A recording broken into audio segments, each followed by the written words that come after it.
Oh, wait. I got to do it now. Wait. This is going to be funny. Wait. You ready? I got to do it. This is awesome. This is amazing. I love it. It was psychological. It was emotional. Extremely entertaining. But as always, as we try to say here, as we said, if you are new to the channel, please subscribe to the channel. And as we talk about this video, please like on the video and comment on the video, and we will get back to you as soon as possible. Well, hello everyone, and welcome to another episode of Vine Panther Presents. As this is our first weekend into 2024. Today we shall be discussing, I guess, what broke the internet to an extent, which would be Katt Williams' interview, where he was basically shitting on everybody that's far more famous than he is. Anyway. So Chris hit me up, said we were going to discuss this. Jamani was like, I want to discuss this. And I said, fuck this. So like, I'm not going to be in this one. I'm going to bow out. But Chris and Jamani got it. I'll be in the background, so I'll be handling your comments and that sort of thing. But we'll still have a good, lively discussion, and that's how it will be. So I shall say, until next time, family. Chris. You got to watch it, though. Eventually, you got to watch it. I do not like Terry's watching it. Like now she's watching, like I said, the reaction videos of people covering who talked about it, and like Cedric the Entertainer responding, like Kevin Hart responding, and some of them being gracious, like hey Katt, haha, but here's my stuff, and other people being like fuck you. So I was like it was hilarious. So we got that video, but again, I'll leave it to you two experts. You both watched the whole 3 hours, like the I did. It was that entertaining. Yeah, I did. Absolutely did. That's a lot, bro. That's a lot. But anyway, as I said. Oh yeah. So hey folks, yeah. So I gotta tell you, I'm a huge fan of Shannon Sharpe, right? So Shannon Sharpe, if you guys aren't already aware, you know what I mean? After he has his own show on YouTube called Club Shay Shay, and he has all kinds of guests on there. And he has all kinds of actors, comedians, other football players, basketball players, everyone. And I typically watch a lot of his content. So I've seen a lot, like, it depends on who's on there. And I saw that he had Katt Williams on there.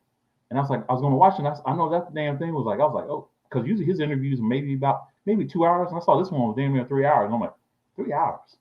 So I don't know. I might have to watch it later. Maybe mid-afternoon, maybe a few hours later. I'm already seeing memes on like online about what Katt Williams saying, or somebody talking about Katt spilling all the tea, and I'm like, oh shit, I gotta watch it. Jamani, why is it that in the first 30 minutes, this dude, like, I'm sorry, that wasn't the first minute, this dude is already going crazy. What was your thought when you first, like when it first started? Because you watched the whole thing too, right? Let me take it back to. Let me take it back a little bit further to where you got it. Okay. I have no idea who Shannon Sharpe is. Okay. Right? Like I just heard the name. I have no, like, you could have told me he was a basketball player, or like, I have nothing. I have no concept of who he is. I've seen like other videos from him. Yeah. I've never clicked on him. Like, I think he had like a Tommy Davidson one, and it was real clickbaity, like in the title, like, find out what Jennifer Lopez was like when she was doing In Living Color. And then I look at the runtime, and it's like you said, like 2 hours. I said, nah, I'm not giving up 2 hours just to find out something like that. So, after everybody under the sun has been talking about this Katt Williams interview, and it's only been out for a day, I was like, I've got to check it out. Yeah. It wasn't until I had already started the video that I looked at the runtime and saw it was 2 hours and 46 minutes. Yeah. Like, I was okay, all right. Yeah. And it was compelling enough to keep me engaged the whole way through. I wasn't at any point like, can we speed this up? Can we? No, I was engaged and entertained the whole way through. Now, what were you doing? Were you like? I definitely don't like the name Club Shay Shay. Huh? Say that part again. What were you saying? I said I definitely do agree with a lot of the criticism that Club Shay Shay, that title, yeah, I think, yeah, that's a bad title. I mean, he's he's doing a couple things. He's also trying to market his drink, as you saw on the show. You know, it's the Shay Shay drink. You know what I mean? I Yeah, I mean, I hear. I feel like certain people can get away with it. I think someone who kind of proved himself that he can beat your ass, he can call himself that. You know what I mean? Just like you, if you run into a big ass dude named Peaches, right? You better know how to whoop someone's ass. Like, you know what I mean? Like, I, that's one reason why I'm like, all right, like anybody else that I have Shay Shay, I'm like, bro, seriously, like pause, bro, pause. But but no, I know for me watching this, I was essentially driving. I was driving to work because I'm reading one of the comments here from Soul by Ashanti Out Loud. Basically said she was cleaning her whole apartment, listening to it because since it was way too long to watch it. Essentially, I feel you on that one because because I know I was driving. However, I was driving I had to go in the slow lane. I'm driving to work. I had to drive on the right side of the lane because this dude was bringing the heat the first few minutes. Let me start off about how he started off. This dude said he had to come on Shannon Sharp's show because the people he had, Shannon Sharp had on the show right before that, Cedric the Entertainer, as well as Steve Harvey and Ricky Smiley. He had all three of the guys you see behind me, right?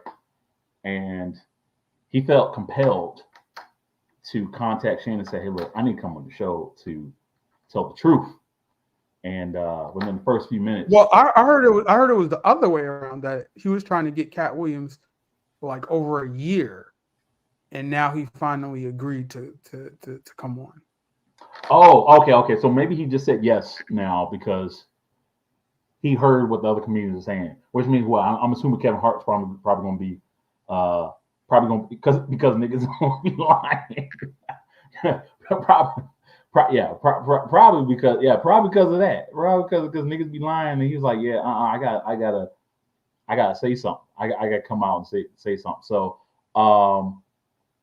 let's start off with a classic film, which is Friday After Next. Okay, actually, let me start. Is it really? Huh? Go. I'm like, you gotta put hood in front of that to call it a classic. It's a hood classic. It's a hood class. It's a hood classic, but it's just a classic. Period. I guess okay. That's a hood classic. Friday is just a classic. If that makes any sense. Friday is like Friday. Eventually, will be in the DC National Archives if it's not already. I'll just say that. I know people will be like, "What? It's all about weed and losing your job on a Friday." Like, no, it's a classic. Y'all don't know what I'm talking about. If they can put the message, if they can put the song "The Message" from Grandmaster Flash in the Smithsonian, Friday. Yeah, they did. I think. Matter of fact, they put Eminem stuff on there too. Yeah. So I mean, the point is that those movies, period, is a classic. And one of the things I remember watching about the film, one of the takeaways was this dude who played a pimp. I remember watching this pimp named Money Mike, and literally watching this because I've never seen this dude before. I watched like Comic View years back, but like, they have so many people in there. It's easy for me to forget. You know what I mean? And I just see the dude. I'm like, is that a real pimp? Because everything about him was so real. And then there's like, oh, his name's Katt Williams. I'm like, oh, with a name like Katt Williams and the way he is, oh, this nigga's a pimp. And he's like, no, he's just a comedian. And I'm like, bullshit. You know what I mean? That's how well he played it. I gotta tell you, when he told Shannon Sharp about how Ricky Smiley essentially kind of lied. Well, this is what he said. This is what Ricky said. Ricky said this. Ricky said that the role of Money Mike belonged to him. And essentially, he turned it down for whatever reason, and they gave him the role of Santa Claus. The hood Santa Claus. That was basically like if you guys saw the movie, you guys know who I'm talking about. It was like the Santa Claus that was going around robbing everyone. He was like a crackhead and all that stuff. He had a bandana on his face, which I forgot that was Ricky Smiley, but it is. And then and essentially, Katt comes out and says, "Nah, dude, like no one could believe that you were a pimp named Money Mike. Like that was all me. You know what I mean? Like who's gonna believe your ass could be Money Mike, bro? Like, you know what I mean? So when he said, I was like, you know what? He's right. He's right. However, I will say this. I saw afterwards Ice Cube responded to all of this stuff. And he actually he did say that he had so essentially he said both of them were right. He basically said that Ricky Smiley read for the role of Money Mike, and they saw. I'm like, I heard Ricky Smiley yesterday. I was saying I heard Ricky Smiley on his morning show yesterday. That video was out, and he basically corroborated everything that that Kevin Hart said. It was like. Is there a delay? Do we you got go ahead. Can you hear me? We got a delay. No, I was just stopping because I thought you were gonna say something. Oh no. I was just saying no. I was just kind of filling the blanks because I did not see. I heard that Ricky Smiley responded to it, and essentially, I guess the only thing I heard about Ricky Smiley responding. You tell me if he added anything else, but the only thing I heard was Ricky Smiley essentially said,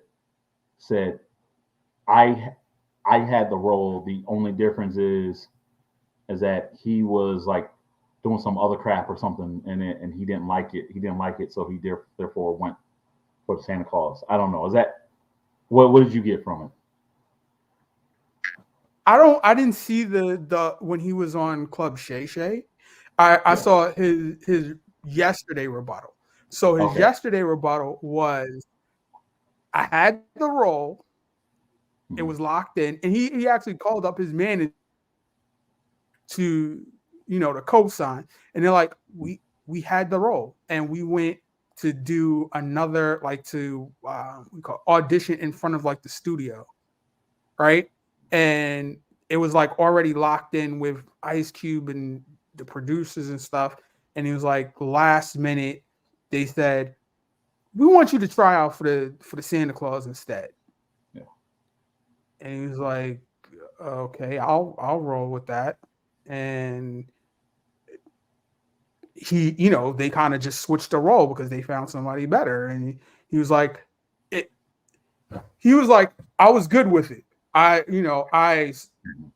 felt as though, I couldn't have did what Katt did with it, but everything Katt was saying was, no, you were disgruntled about it. And he's like, no, I was grateful for the opportunity of playing Santa Claus. Yeah, well, I mean, the thing is, so I didn't see all of that. But I did see when he was on Club Shay Shay, Reed Smiley made it like he was kind of complaining a little bit that half the time his face was covered, so people didn't even know it was him. And yeah, so I don't know. I mean, if anything, it's funny because you always hear people always say like Ice Cube was one of the. I mean, other than John Singleton, Ice Cube was one of the first people that would literally put like young black up and coming actors or comedians on. You know what I mean? Maybe not for a whole lot of money, but he puts people on. You know what I mean? So the whole idea of just people just being grateful for what he's doing, because can you think of anything? I mean, forget Katt Williams for a second. Think of that movie. Did you know who the hell Terry Crews was before that movie? No, you didn't. No. How about Mike Epps before Next Friday? No, you didn't. You know what I mean? I mean, like, I'm just trying to think of who else. Like, hell, the first Friday. I'm like, that was basically Ice Cube's response was, I've put so many people in my movies. Yeah. And none of them people put me in one movie. Yeah, I know. Yeah, it's like once you start soaring, and then that's it. Yeah, but let me ask you this. I meant to actually kind of start off with this. Was there anything in his almost 3-hour interview that you thought Katt Williams was capping on? I mean, there was like anything that you thought like, okay, he's bringing the smoke on this. This sounds legit, but I don't agree with this, or like, oh, I think he's making this up. Is there anything that you think of? No, I won't say. I don't. Like, it's hard to say Katt when you're talking in code, because like there's just certain parts where it's just like, I'm saying certain things so that for quote unquote legal reasons, or I cannot be clapped back at and said, be called it could be called a contradiction, or I was lying or anything like that, because you can't say I said that. Because you ask him about why did you leave home? That was like the most coded answer in the world. Yeah. It was like, I can't sleep safely. He can't sleep safely. Like, just say what happened, or like it's just, or you don't want to say what happened. Like, you're speaking in riddles at this point. Well, I don't even necessarily mean anything like that, but maybe the whole idea of like him. I mean, him necessarily like maybe leaving at the age of 14, for example, or was it 13? He said. 13. No, he said 13. 13. 13, because and he's been on his own. And yeah, certain things he said. He said that, and then he also said, he says from the time he was 8 to 12, he read like 3,000 books. There's certain things I was like, I mean, he could have, like, if all I know is like if Lance Hawkins said something like that, I would believe. If he got accepted to college at 7, I'm like, I might be willing to go with the whole 3,000 books. Yeah. Yeah, if you can believe that, then yeah. Oh man, okay, yeah, and that was, yeah. I will say though, okay, so for me, I would say about 85% of the stuff he said, I believe. Like, as far as like, for one, I mean, not to mention the receipts that are now have come out in the last couple of days from Cedric not being able to write his own jokes. You know what I mean? Him stealing a bunch of jokes. I mean, it's crazy how fast the internet is of today, right? Whereas like someone can call you a liar and you're a thief, and then within like 24 hours, someone puts in an old video. I've been hearing about this whole. Mark Curry, Steve Harvey situation, and I've seen the side by side joke comparisons. It's like these smaller YouTube channels and social media accounts had these receipts. It's just now people are repackaging them. Bigger channels are picking it up and stuff like that. Mm-hmm. But it was out there. Yeah. I see. I didn't know this. I mean, this was so brand new to me. I do remember hearing that Cedric in the past. I've heard, how people, like, you start hearing whisper stuff. I do remember hearing in the past that Cedric did not write his own stuff. However, I also was thinking to myself, okay, I thought, like, in my head, I was thinking like, okay, when you get to a certain level, a lot of people don't write their own stuff. Like, even like, I mean, except unless your name's like Dave Chappelle, or there's certain people where it's like, nah. He like, wasn't at that level. He wasn't. I'm like, we're not talking about present day. We're like, that was one of the things, like, the guy who was off to the side said, let me correct you, Katt, because people are gonna, you're saying like 2018, 2019, or whatever. Yeah, he meant 1998. Kings of Comedy came out in 2000. Yeah. And the joke that he's talking about was his closing joke of, like driving a spaceship and all this type of stuff. Yeah.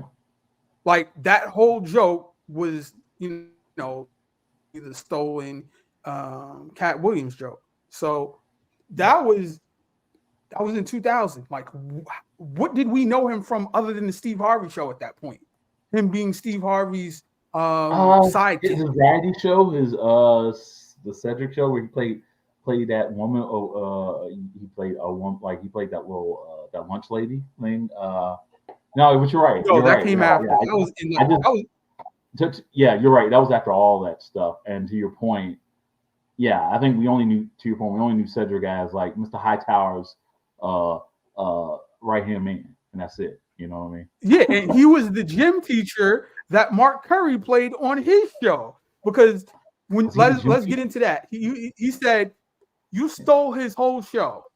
Mark Curry was a basketball player who basically was washed up and became a teacher. Yeah. Steve Harvey is a musician who's washed up and becomes a music teacher. Yeah. I will say this about Mark Curry. That one thing I did not realize until last year. So Katt Williams did come in town, came town in DC last year. And my wife, or she was my fiance at the time. She essentially told me, she's like, Chris, we got to see. Oh, Katt Williams is here over at the Dars. You know what I mean? Over Constitution Hall. So I was like, okay, all right, let's go. Right. I don't know why I was thinking to myself about like Katt Williams because I know Katt Williams had specials. I had it was so hard to find a seat there. Right.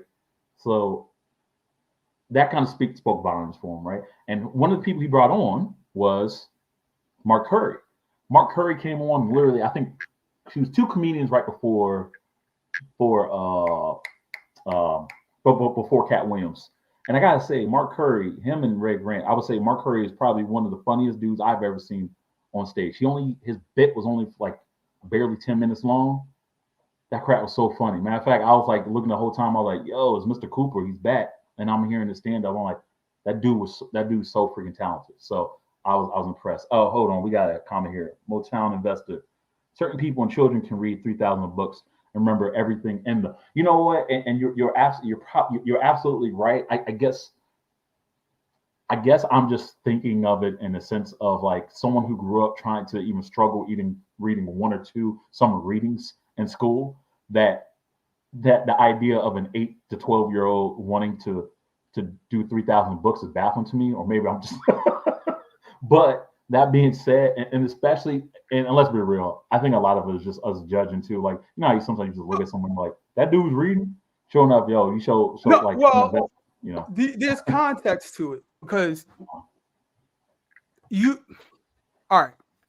Let me give a disclaimer first, right? I'm somewhat well read, right? I'm not 300 books in a year type of person, but I'm very well versed in stuff and have been around a lot of people that have been Jehovah's Witnesses and stuff like that, and read a lot up on that. A lot of people put the hierarchy, the people who run it and different things like that, in line with Scientology because of like the disfellowship. Like if you do something, you're out, you know, which is kind of contradictory to the whole forgiveness of Jesus and everything like that. So it's very militarized or very, very polarizing in the sense that it's either you're with it or you're not. It's like nothing worldly, what do you call it? Secular music, or so if you don't have TV, you don't have music, all you're gonna do is read because that's all you have. You're right.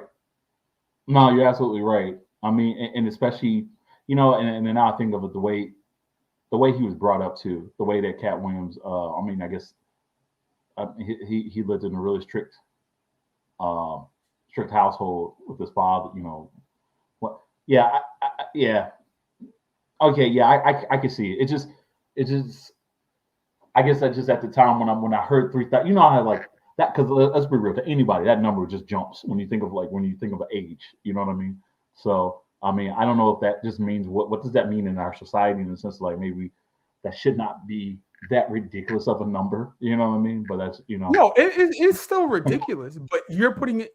You got to then put it in the context of like that sitcom Smart Guy. Like this is like he's not starting off at the same starting place as every kid.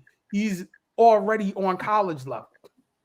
And to your point, this is how he can even remember everything. This dude remembered everything that everyone was sitting on Shannon Sharp's couch in the last 12 months. I was like, damn, how you remember? Like, this man was like, hey, man, you had Steve Harvey telling you that he was homeless, whatever. That's my story. So I'm like, damn. I was like, yo, you want me to tell you how? You want me to tell you how he knows? Huh?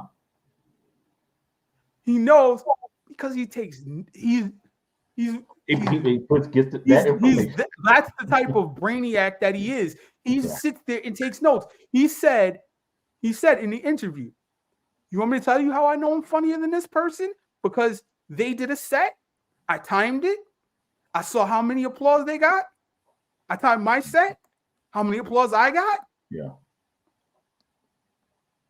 I know that I'm 3 times funnier than this person because of this." Yeah. So he's doing actual statistics and stuff. Like his brain is the reason why he's not running to a manager, to investors. He's like, yeah, I've never had a car lease or a bank loan in my life. I fund everything. I believe that too, because again, when he came to town, I think it was the World War III tour when Katt Williams came. It was even on the program and stuff. That was all him. I did not realize that he did fund all his stuff until he came to DC and all the stuff that came out. Like literally the comedians now granted, you always think like, okay, when you see comedians come up or whatnot, underneath someone else's tour, that the head guy is looking out for him. I didn't know that this at the time, but he was really funding every single one that was coming out before him. You know what I mean? Like the Red Grants and the Mark Currys and somebody else. I'm blanking out. Just somebody else who came out before Katt Williams. It's just I didn't know he even looked out at for comedians like that until I think the other day I sent out a post and it was just this comedian. I didn't recognize the comedian, but it was just the white comedian who actually kind of he basically put a photo of like him and Katt Williams backstage somewhere. And his story was he put on Instagram just the other day after all of this came out, essentially saying that just his story about how he this young man was brought out to do a set before Katt Williams came out, and he never the young white gentleman comedian never met Katt Williams before, and he's performing. And unfortunately, because he wanted to meet Katt Williams, Katt Williams was late, or Katt Williams didn't arrive on time. So he was bummed. He did it. He said his set was awesome though, and he went backstage and he was like kind of packing up the stuff and all this other stuff. And then he said somebody, and then all of a sudden this dude came out of the shadows wearing like a fur coat, and it was Katt himself. And he essentially went up to him and said, "Young man, that set was incredible." And he put out a huge wad of cash and gave it to this guy. This is the comedian saying this. This is this other guy saying all of this. This is white dude, who has no, stake in any of this. He basically said, Katt Williams gave me a sack of, just a huge stack of money in cash. And I was thinking to myself, damn, this is more than what they're paying me for the night. And essentially afterwards, he saw that it was like more than 3 times. And he says, he said he wanted to give the money back, but he was thinking at the time I really needed the cash. So, and he said he witnessed him doing this for other comedians too. And then so he says to this day he was still ride for Katt Williams because of he does like essentially everyone kind of co-signs saying, yo, Katt Williams does look out for other comedians. You know what I mean? So when he's telling Shannon like how he looks for like these young people and put them on and make sure like they are set. Oh, I believe that. You know what I mean? No. And it's because he's his own there's actual videotape receipts, right? Yeah. Like they actually referenced the Wendy Case interview. Okay. Have you seen that? I have not. I've heard about the interview, but I've not watched. Okay. It's very. You've probably seen it and might have forgotten. It was like in 2019, but because I went and saw it and I was like, I think I've seen this before. But regardless, you said his name a minute ago, the Grant guy. I'm not really familiar with him. Red Grant. Yeah. He said in the Shannon Sharpe interview, I don't need to go to radio stations and promote and beg people to come to the shows and all of this type of stuff. I'm not, soliciting to fill seats. But this guy was headlining a club, not even like a theater or something like Katt would usually be doing. He was just headlining a club for a weekend, and he was supporting him. And he went up to the radio station to help him promote. Yeah. And then he gets into this whole argument with the host of the show. And then, everything that happened was it Wendy? after that was the host's husband Wanda comes Williams. in Wanda Williams with the gun and all that. Oh, I'm sorry. I did see an interview. I think because you called him Wendy. Okay, you're talking about Wanda Williams, right? You're talking about the one where Yeah. He said something about Tiffany Haddish. Is it He said something about Wanda Tiffany Haddish. She Case? got upset. Huh? No, I was saying he said something about Tiffany Haddish and how her career skyrocketed where there was other female comedians who were barely able to eat, and somehow she was able to get through. And I guess to that talk show host got pissed and started saying something about her. And then I guess they were talking about food. I think, okay, yeah, I saw that interview. I'm sorry. You're right. I did see that interview. And it was about like, it went off the rails when all of a sudden he started saying like, hey, what do you cook for your kids? And it was like some broccoli. And then he started going on about, she tried to go on his hair. And he said, what about your hair? Only one of our hairs is moving. He said, what about your Yeah, she got mad. When she got mad, she was like, oh, but what about jail? And it was like, yeah. What is it? Oh, you know what? That's the thing. See, she didn't realize how dangerous Katt was.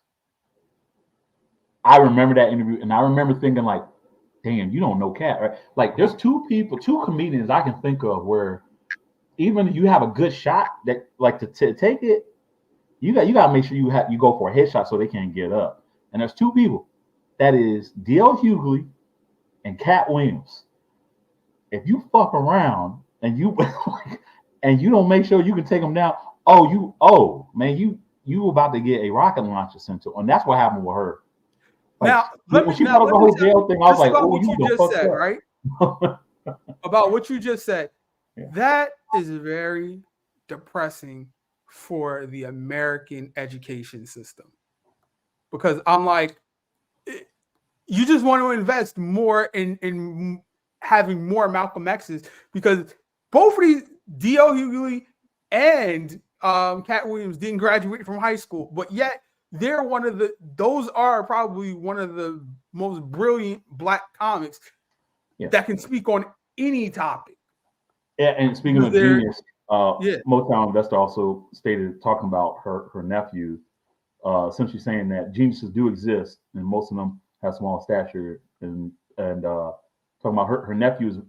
So her nephew's really small for his age and was studying astrophysics. Oh wow, really? At the age of 5.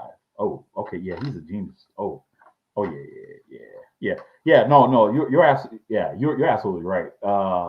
Yeah, there are some. I guess so Motown Investor. I think for so here's the I have even a relative. I have my little cousin. I would say is a genius himself, and he's only like 7 years old. But I could see him like, well, he doesn't think like normal kids. I guess what it is, and I think is more of a stereotype on the majority of us when we see certain geniuses. We're like, oh, you're a genius. Oh, then you're going to become a doctor, or you're going to become some sort of scientist. When you're that much of a genius, you're not really thinking of like, oh, I'm gonna go into entertainment and become a comedian.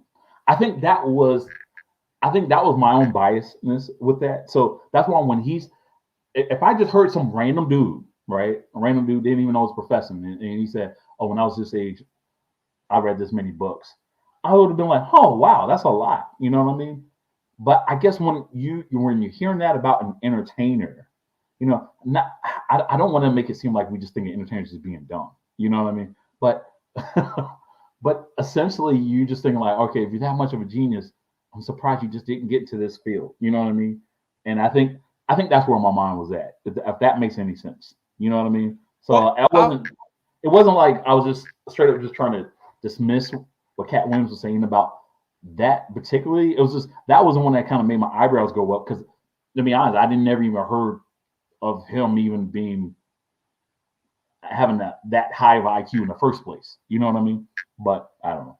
That's That's again, our first experience of him was him playing a pimp. You know what I mean? It wasn't him, So Well, I yeah. mean, but yeah, go But ahead, Jamal. when he tells you what he did to prepare for the role, is why it's so iconic as it was. Yeah. Because of the thought that was put into it. In addition to the fact that he didn't have nothing else to do since he was living on set, I'm like, shit. I understand why they were writing lines and like they were increasing the part, to be more than what it originally was in the script, so to say, because you're living in your trailer. I'm like, you're there when they start, you're there when they leave. Yeah, you're there for any and every opportunity that does arise. Yeah. I mean I mean it makes sense. I'm trying to think. Friday After Next, when did that come out? 2000. That was like early 2000s, right? 2002. That was like that came out November 2002 because I remember I saw that in 8 Mile like the same day. Oh, that came out the same time as 8 Mile. Oh wow. Okay, damn. Yeah, that was just a year of just classic, huh? And then 2 years later we get Soul Plane. So okay, yeah, that I just wanted let me address that, right? Soul Plane. It's been 20 years, right? Yeah, because and now Kevin Hart decides right? to get on a plane again and do a movie next week. Oh, yeah. Let me tell you about my experience about my fear of snakes is that I hope Samuel L. Jackson or that studio doesn't get any ideas about a reboot or a sequel. No, you're. Hey, look, Snakes on the Plane, man. That was as ridiculous as that movie was. That was kind of classic for its own reason. But I'll say this about Soul Plane, which I didn't even. I thought about this at the time, but it wasn't until Katt Williams said this where I was just like, oh shit, yeah, that was kind of weird. I remember where I was when Soul Plane came out. Just I guess it's basically going to show my age when I say this, but it was my senior year. About to graduate, and a buddy of mine named Melvin, he worked at the movie theater. He actually snuck us in, essentially. I can say that now, But anyway, 20 years ago, snuck us in the theater to see Soul Plane, right? I wanted to see Soul Plane because Snoop Dogg was in it. Snoop Dogg was in it. You had John Witherspoon, right? You had the girl from the Parkers. I didn't know her name at the time, but it was Monique. You know what I mean? She was in it. D.L. Hughley was in it. Yeah, D.L. Hughley. You had all these people in it, right? And then Tom Arnold. And then but then the main character, I didn't recognize his main character. This is just short black dude who owned NWA Airways or whatever. I was like, oh, who this dude? You know what I mean? And I didn't think about how many greats, like comedians and like certain actors that was in that movie. But the main role went to someone that nobody heard of. And his name was Kevin Hart, right? And it wasn't until I saw this interview with Club Shay Shay when he was basically saying, like, how does that work with gatekeepers where before Kevin Hart even has his first special, he comes to LA and within a year he gets his own show, and then he gets a leading role in Soul Plane. I was like, yo, that's facts. Okay, that's so facts, all right, let me add something to your timeline, right? Because I was graduating from school that same. Huh? He was a State Property? Yeah, Meme Loves Peace. I saw Kevin Hart in State Property and other East Coast black films before Soul Plane. Who he playing State? Was he like? No, he was not in State Property. I don't remember him in State Property. What is it? Paper Soldiers, I think. Paper Soldiers. I mean, we talking about same State Property. We talk. I'm saying no. It's not. I'm telling you, it's not State Property. It's Paper Soldiers. It's Paper Soldiers. It's the same cast of characters from Rockefeller, but it's just a different title. Yeah. I remember a lot of people from Beans and Memphis, but I don't remember Kevin Hart being in that. But all right, yeah, maybe, yeah, you're probably thinking of Paper Soldiers, but so all right, but that that's straight to DVD. Yeah, good point. So let me just address the timeline that you laid out, because I was in my senior year. Yeah. We're the same Yeah, age, yeah. right? Yeah. So I saw an interview with Donald Faison with Pierre, and he's saying because he had a show which boggles my mind from when I saw it till it just doesn't make any sense. It's supposed to be like a fake Fresh Prince of Bel-Air or something. He goes to live. Kevin Hart goes to live with his aunt and uncle, and his cousin is Faison Love, right? And Faison Love is supposed to be playing like he's, just got out of college, just got out of high school or something, and he's late, like early 20s or something, right? This dude, this is in 2003. He already been playing a substitute teacher on the Parenthood 10 years prior. So I'm like, what type of forget about all that.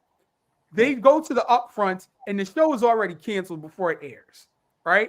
And then Faison Love says John Ritter dies, and they decide to pick it up. So they get a limited run of like 6 or 7 episodes as like a mid-season replacement now.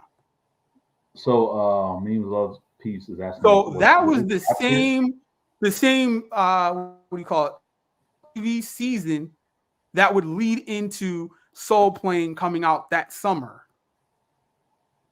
So I'm like, how do you get a TV show, a sitcom, it get canceled, you get a movie, it bombs, all of this stuff, and nobody knows who you are? Yeah, I mean, to be honest, I mean, really, Faison. I mean, people only really knew Faison really from Friday, really, essentially, and what was that? 92? No, that was after. No, that was 95. Friday was 95. Yeah. What am I saying? 92. I'm thinking of Boys in the Hood. That's probably what I'm thinking of, or something. Yeah, my bad. Yeah. 95. Yeah. So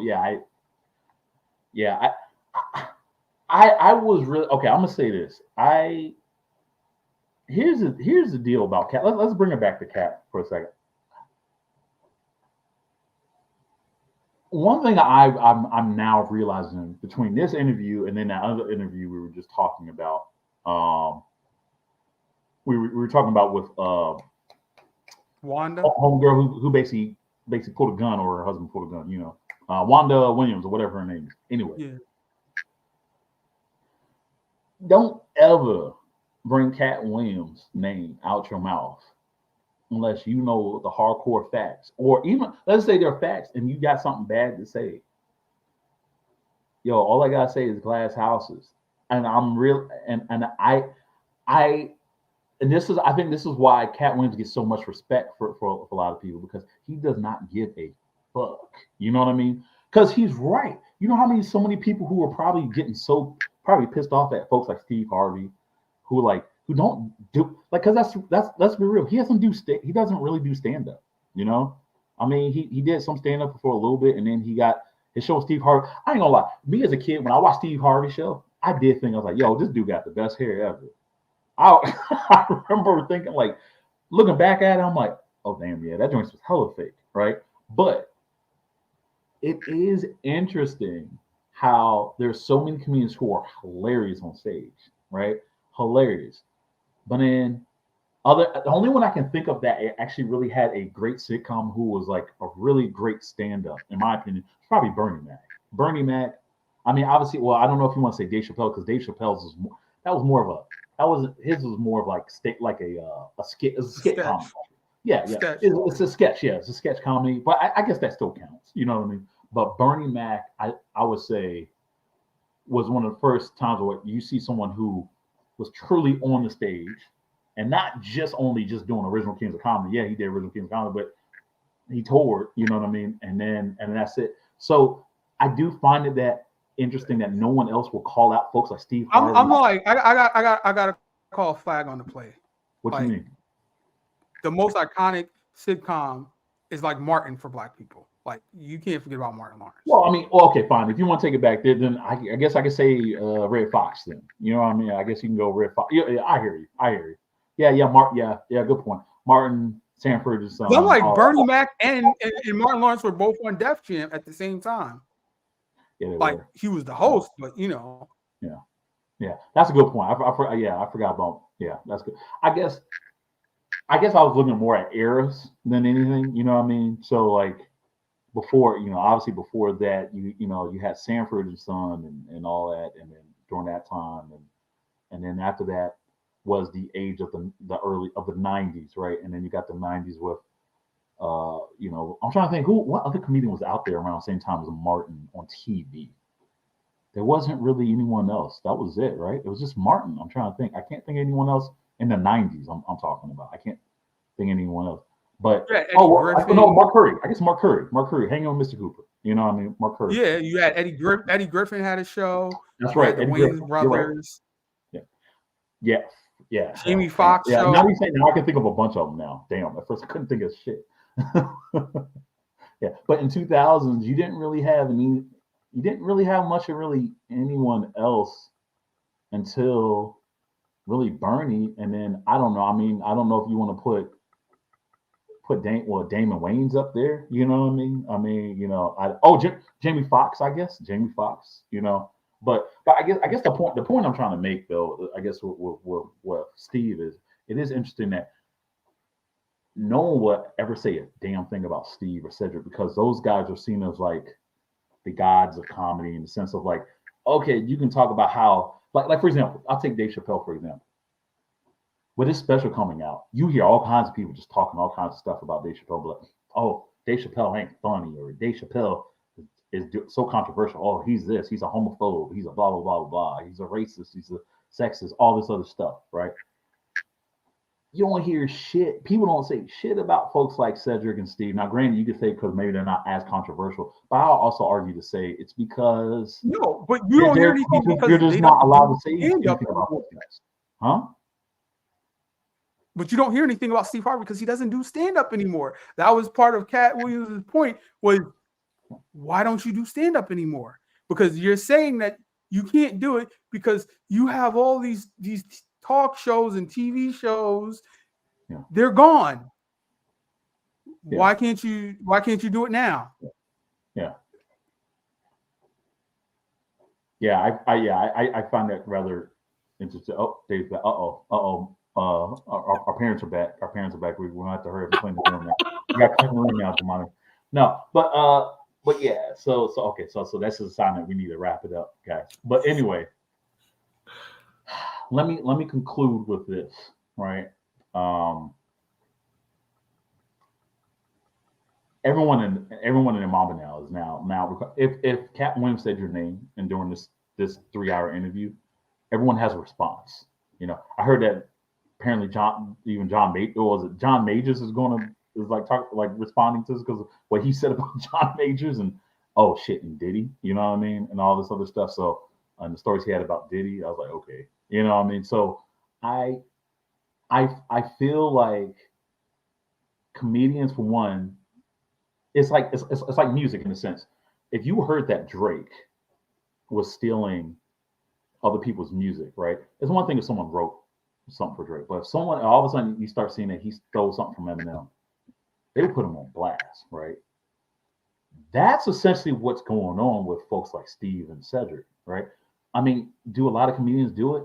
Okay, maybe so, but if you are literally the kings of comedy, you don't do that. You know what I mean? And the fact that Katt is exposing them like this, oof. You know what I mean? I mean, it's now here's the deal. Nothing's going to really happen to Steve. Let's be real. He's still going to do his Family Feud thing. Nothing would not. He got his money. He earned his chips. It's nothing at this point. You know what I mean? And some people probably going to call Katt petty. But I'm like, it's not going to affect them in any sort of way, because I'm like, yeah, none of it rises to the level of Carlos Mencia. Oh. And Carlos Mencia went on to have his show for several years thereafter. And I'm like, the audience that they're playing to right now, with Cedric the Entertainer being on CBS doing The Neighborhood and Steve Harvey doing his morning show or in Family Feud, they don't care. Yeah. It's more about that's more about like street cred, and I'm like, it's about integrity, past street cred. Yeah. And I would say this: Katt this week, in the beginning of 2024, earned that. He nothing will happen to any of these guys. You know what I mean? People keep, I found it very interesting that Shannon said, "Aren't you afraid, Katt, that you're about to get blackballed?" He's like, "Blackball from what?" And I was like, "Good point. You can't blackball Katt Williams because he don't work, like, as he said, he don't work for the man. He funds his own stuff.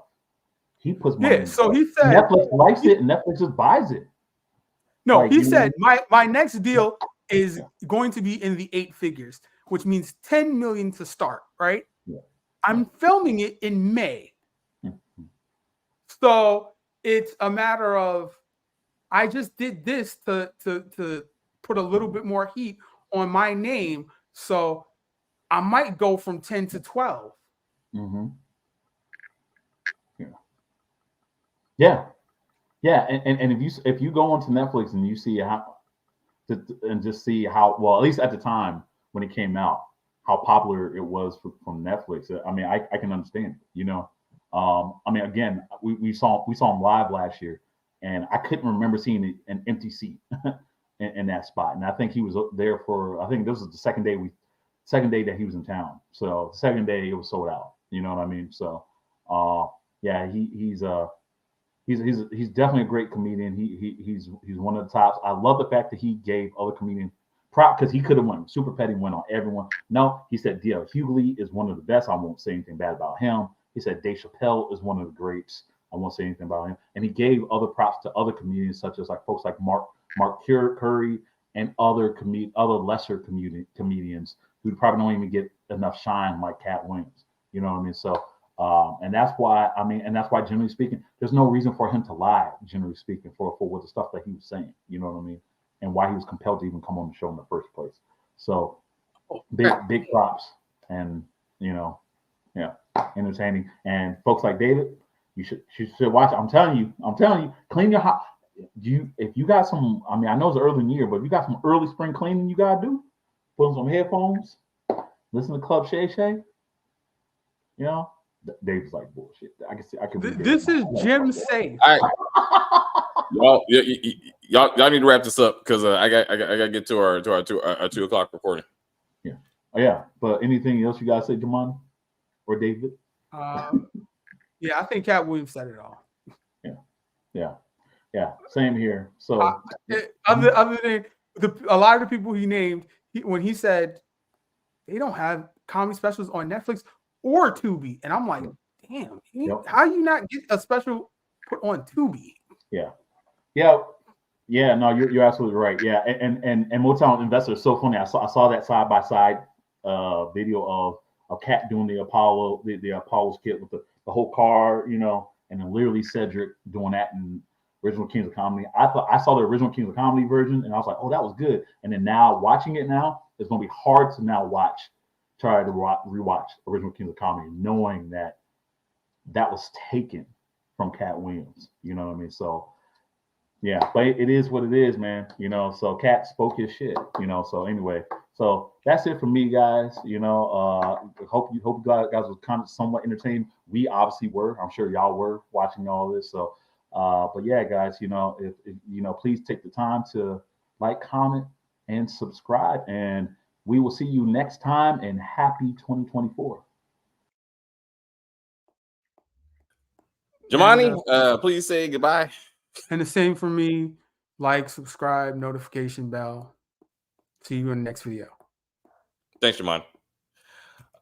Hey, thanks guys for hanging out. I would say that listening to this video, it reminded me of Marlon Wayans' special when he went after Will Smith and Kevin Hart. Excuse me, Will Smith and Chris Rock. It kind of gave me that vibe. So I thought like he could have took this material made a special, or maybe his special will cover some of these things, but it kind of gave me like that kind of vibe of pointing at people in a certain way and trying to make it funny, but you still mean it. But that's just me. But anyway, we're gonna get to Blackhamptons. We got Stacy and Kim coming to our next video, so check that one out, and we will see you again. I will say thank you guys very much for hanging out with us. I see people watching us in the chat. I enjoy the view very much. I don't know what the fuck I was watching. Rewatch this. Rewatch this when we're done. Rewatch this. You'll see what we're talking about. You're gonna be like, oh shit. Hilarious. Absolutely hilarious. You want to go ahead? Oh shit. Stacey, do your thing. Fuck that shit. But anyway, please like and share and comment on the video and all that kinds of stuff. As they say, we're just gonna end this broadcast and say bye.